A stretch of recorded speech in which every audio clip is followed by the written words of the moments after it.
All righty. Now, you know, we're back. It's the WILK Friday Beer Buzz Special Holiday 2013 Spectacular. And we were sort of on the commercial break trying to figure out how we should come back into this segment. And we decided we wanted to do the song from Charlie Brown, the Christmas song. But when we started doing this, da da da da da, it's kind of drag. Drag. So our WILK elf here, our elf, he decided that we should do Grandma got run over by a reindeer. Yeah, we're going to change it. Run over by a beer truck. That's the other one. That's the other one. We got ran over. By the way, before we get any further, I want to just mention the fact that our lovely videographer, director of videography, Carol Zubris, of course, is here. And Carol brought in some snacks, including this giant tub of cheese balls. You can hear them right there.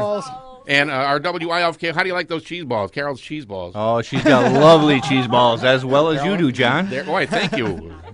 WILK. You have to really just put them in your mouth. The sensation of the crunch is really All righty. It's been a long time. BeerBuzz.com. How do I follow cheese balls in your mouth? Let's just step on the gas. Here we go. Hey, we have a beer question. Oh, a beer question. Yes, we do. A question poured in. What temperature should I serve my beer at? At what temperature is the ideal temperature for beer? Would an English teacher rip me a new one for doing at the end? I think, what temperature should I serve my beer? I don't know. I took an English class once, but I can't remember. At what temperature? At what temperature? No idea. Okay. Well, it depends I don't know on. if they'd like you to ask them. Imagine the English teacher getting that question from Yeah, the kid yeah. in school. At what I don't know if temperature the should grandma my would Hawaiian matter. punch be served? Did Santa send that question in? That sounds like something Santa. Santa That's a did Santa send that question. in. Santa did. So, Yeah, is there an ideal temperature to serve a beer at? I mean, I think it depends on the beer, doesn't it? It does depend upon the beer. And many beers will print it on the label, and it'll say, cellar it at this temperature and serve it at this temperature because it affects the taste of the beer. Yeah. Now, that's why we sort of poke fun. You know, we tell people all the time, drink what you love what you drink. But we sort of poke fun at the cans that turn blue when they're ice cold. Yeah. When something is so cold, you just can't taste anything. And that's the key to their success, isn't it? And that might be the key to their success. You can't really taste that beer. It's frosty cold, Yeah. and so it numbs your senses. It numbs all the flavors in the beer. Well, you know, and on a side note of that, you know, when you go to any bar or whatever, and if they, you know, they're touting their frosted mugs. Yeah. Frosted mug really is not a good idea. It's really, not. it's not. I mean, if you want to have a nice German Hefeweiss and you want to have it in a frosty mug, sitting out on the deck on a hot day, that's fine. You know, to each his own. I like that as much as the next guy. If you want to really experience the beer, what is going on? We're laughing. They're admiring my hat. Oh, I'm wearing Carol's hat. Carol has a size 6 head. It's like I hate to say it, but it's like your hat is excited. It's like is. Oh, is that right? Yeah. I thought I had that sort of peanut on the ocean look with this hat. It looks like Maybe it's just me. That's at least the fourth "that's what she said" opportunity I have had that I have passed up. Oh man. All right, so back to the temperature of the beer. Maybe the temperature of my hat as well. I don't know. So if you serve it cold, you're going to miss many of the flavors and much of the complexity of most beers. Yeah. Which is true for cheese balls as well. It is. The temperature of Cold cheese cheese balls balls. very important. You can start a beer cold. Many places that you go to will serve it cold, whether you want it cold or not. They'll serve it cold. You can start a beer cold, and you can experience it cold, and you can hold on to it, assuming you can hold on to it and not drink it. You can hold on to it in your hand, and you can experience it as it changes temperature, and you can sort of find the happy zone for many beers. But in general, you know, I still have the Santa Claus from segment 2 sitting in front of me. The 2009, I think in about 5 or 10 minutes when it warms up, is going to release some spectacular flavors. Yeah. You could also put it in your gas tank. I can. Probably could. You're bathing in it now. You know, but you're right about the changing temperature of beer, and I have learned that inadvertently on a Friday night. If I pour myself a beer at the kitchen table, and when I wake up 2 hours later and half that beer is still in front of me, I go, well, I'm not going to waste it. Yeah. Sure, it's 70 degrees, but... It's not a universal thing. You can definitely take a beer that is good at the right temperature and let it get too warm, and the flavors will not be what really the brewmaster wanted it to be. Yeah. But for most, especially some of these Belgian ales that we're having today, especially some of these complex ageable beers like Santa Claus, it makes a big difference. The temperature really changes the beer. All right. So when we talked about food pairing in the first segment, that was let's think of that as the main course. Yes. And then we had a vertical tasting after that. But now I noticed in front of me there are some biscottis. How do you pronounce that? I'd Either say way. biscotti, but I think Biscotti. you could say it anyway. We're continental, Bill, so we're going to go Biscotti. with... You can say biscotti. Biscotti. Yeah. I got a biscotti over here. Yeah.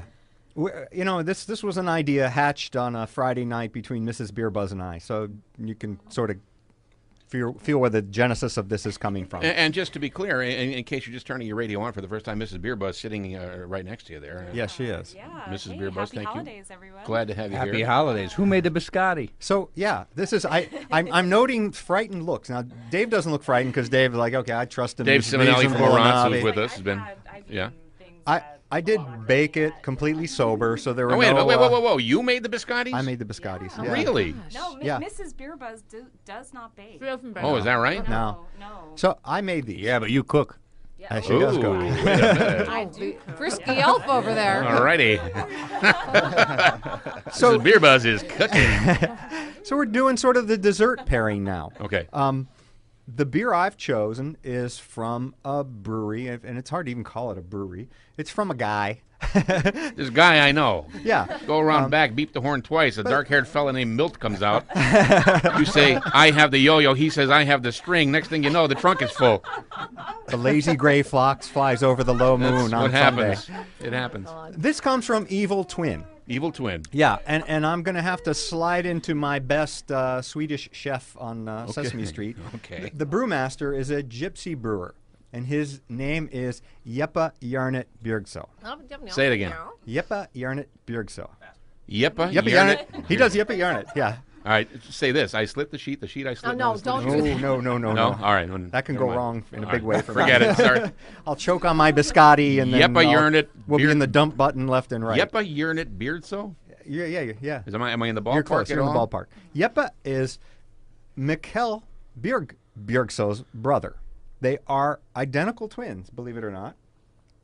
Mikkel is the guy with the Vietnamese cat poop beer? He is, Mikkel. Ah, I remember If that you have now. heard of Mikkel. Yeah. Okay. That was the one we had decided we would test Mary Tully's Electric City Brewing boundaries. Yes, yeah, I remember. right? I recall. She canceled somehow at the last minute. That was Yeah. pretty good. because we had Civet Poo coffee Right. beer. Yes. I mean, come on. I'm a vegetarian and I drink it. So they are identical twins. They're both gypsy brewers. And what a gypsy brewer is essentially someone that doesn't really own a brewery. Mm-hmm. They go and brew at other people's breweries. And they package there. At night when nobody's looking? Or In some cases, like yeah. Santa Some Claus. cases, yes. Yes. You know where they hide the key or what happened? We actually have someone in the room coming up in segment 4 that has brewed and is very good friends with Jeppe. Oh. Say, one of you has to come over and say his name Nice. properly. Somebody say his name. You have to come over to the microphone and say We'll go with it. the evil one. Yes. Evil one. So he is the evil twin Yes. portion of the twins. Right. And it's if you believe the tabloids, they are actually very competitive with each other and not speaking to each other at Nice. the moment. Wow. So Wow. take like it the for what Beatles. it's worth. We're doing Evil Twin Imperial Biscotti Break. is Evil Twin our Imperial beer. Biscotti Break. And in honor of that, you made biscotti. We did. We made 2 different kinds of biscotti. And what kind of biscottis did you make? I made the first one sort of a standard biscotti. You're straight right down the middle biscotti. Yeah, it's a little vanilla, a little maybe almond to it, but no That's very delicious. adjuncts, no It's great. additives. Oh my was not gosh, brewed it's with any delicious. rice or anything like that. Okay. The second one is we had cranberry left over from Thanksgiving Yeah. that I made. Uh-huh. So I added Cranberry. fresh cranberry to this one, and we had some sliced almonds, and we put sliced almonds in it. It's so good. Your biscottis are really excellent. You did Thanks. a nice job. You got really nice biscottis.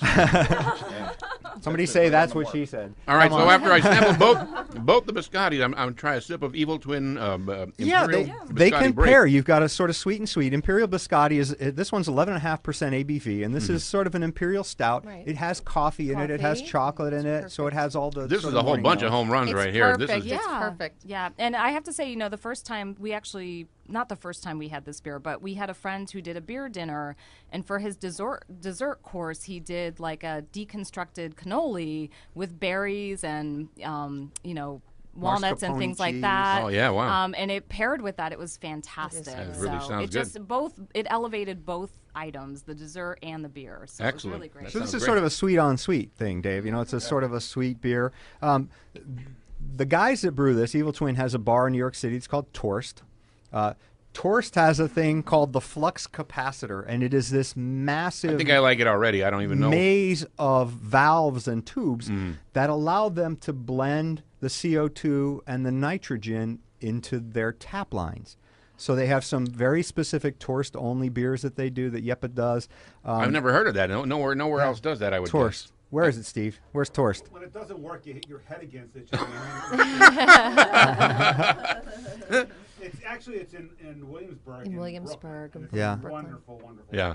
Sounds cool. And they have all kinds of crazy stuff. One of his more famous beers is called Justin Blaber. boy. He comes from Denmark. Yeah. And in Denmark, that is the word for blueberry. So it is a blueberry beer, and it has Yepa on the bottle with a Justin Well, you can wipe that off. Bieber haircut. Does he sing? Yeah, the Yepa comes right off. He also does a 17% Bozo beer. He does a spicy nacho beer. He does all kinds of crazy beers. Wow. That sounds cool. I would definitely love to visit there. I got to tell you, I'm really liking the Evil Twin Imperial Biscotti Break, and I don't know if I would like it as much just alone. I think I like it much better with the built from mybeerbuzz.com, a homemade biscotti. Have you dipped the biscotti? I haven't dipped it, but maybe I'll try that. I might just throw it in there. You're a fine baker. You're a lucky lady, Carol. Get in the kitchen and make me some pie. I know. I get my pie. It's so good. I'm so happy. Evil Twin I'm going to leave Imperial that one alone. Our WILK is chiming in. Evil Twin Imperial Biscotti Break. That's our beer this segment here. As we continue, we'll be back in just a minute with more of the 2013 holiday edition, the holiday spectacular of the Friday Beer Buzz. Da, da, da, da, da.